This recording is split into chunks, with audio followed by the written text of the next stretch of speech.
అక్కడ ఎవరో ఉన్నారు. అది ఎవరు?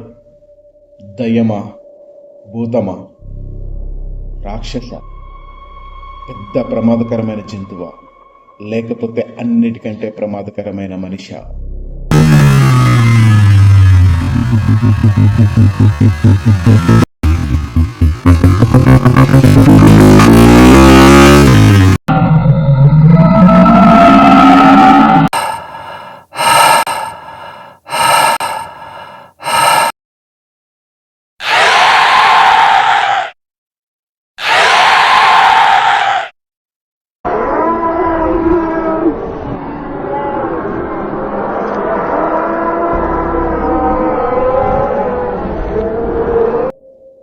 ఏ బాబు, ఆగు ఆగు, నీకు అసలు బుద్ధుందా?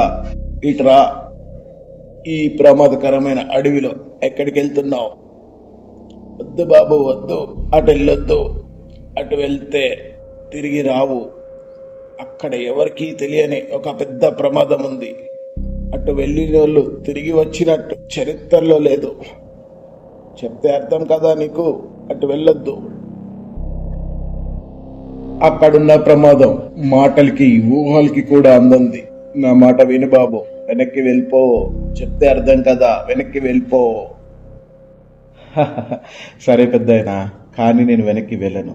నువ్వు చెప్పే ప్రమాదాన్ని కనిపెట్టడానికి, అంతం చేయడానికే వెళ్తున్నాను. అది ఎంత పెద్దదైనా అంతం చేసే నేను తిరిగి వస్తాను. నువ్వేం టెన్షన్ పడకు. చెప్తే అర్థం చేసుకో బాబు. నువ్వు అనుకున్నంత ఈజీ కాదు ఆ ప్రమాదాన్ని ఎదిరించడం. అక్కడ దయ్యం కంటే, భూతం కంటే, రాక్షసు కంటే భయంకరమైన మానవ మృగం ఉంది బాబు. సనాతన ధర్మంలో ఇంకా కొడుకులందరినీ ఇంకా పారేసే టైం అయింది.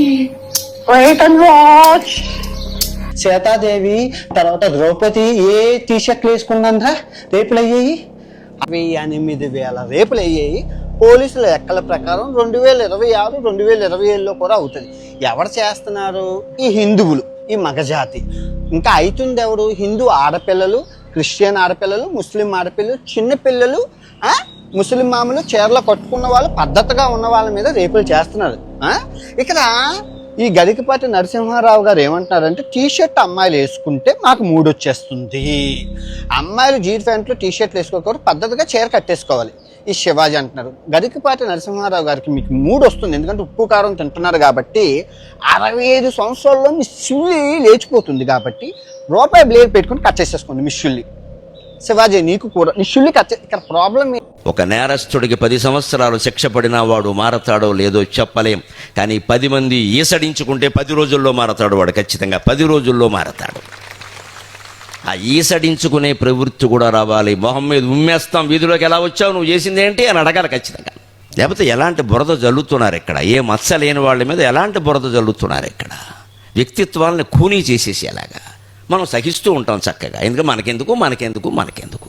అయినా నేను మొహమాటం లేకుండా చెబుతున్న సందర్భం వచ్చింది కాబట్టి, నా విషయంలో మాత్రం నా అభిమానులు ఎవరు ఎప్పుడూ సహించలేదు. పెట్టాల్సిన రేవు పెడుతూనే ఉన్నారు, మొత్తం అంతా శుభ్రంగా పెడుతున్నారు. నీ హిందూ దేవుళ్ళని, నీ రాముణ్ణి తిడితే వస్తాడా? నీ దేవుడు వస్తాడా? నీ హిందూ ధర్మం అంటే ఏముందిరా? మూఢనమ్మకాలు, విగ్రహారాధన, బలహీనుల భయం. ఈ దేశం ఇంకా వెనకబడడానికి ఈ ధర్మమే కారణం. నీ హిందూ ధర్మాన్ని నాశనం చేయడానికి నేను పుట్టానా? ఒరే పిచ్చోడా, హిందూయిజం అంటే ఇది మతం కాదురా. ఇది జీవించడాన్ని నేర్పే విధానం. ప్రకృతిని దేవుడిగా చూసింది, స్త్రీని శక్తిగా నిలబెట్టింది, ప్రశ్న అడగమంది, వాదించమంది, సత్యం వెతకమంది. హిందూ ధర్మాన్ని నువ్వు నీలాంటి మూర్ఖులు అర్థం చేసుకోలేదు. ఎందుకంటే హింస లేకుండా నిలబడే ధైర్యం అహంకారానికి అర్థం కాదు కదా. ఈ ధర్మం శత్రువుని కూడా ప్రేమించమంది, మనిషిగా మార్చమంది. నా ధర్మం గొప్పదనం తెలుసుకోవాలంటే నీలాంటి రాక్షసులు ఇంకొక 10 జన్మలెత్తలరా.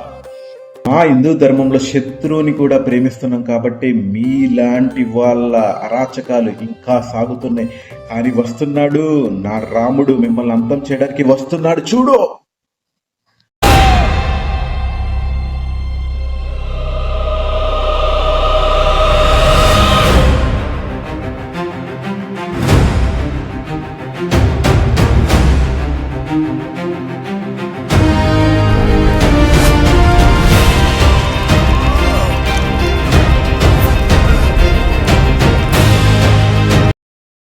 హిందూ ధర్మాన్ని తాకితే నాశనం తప్పదు.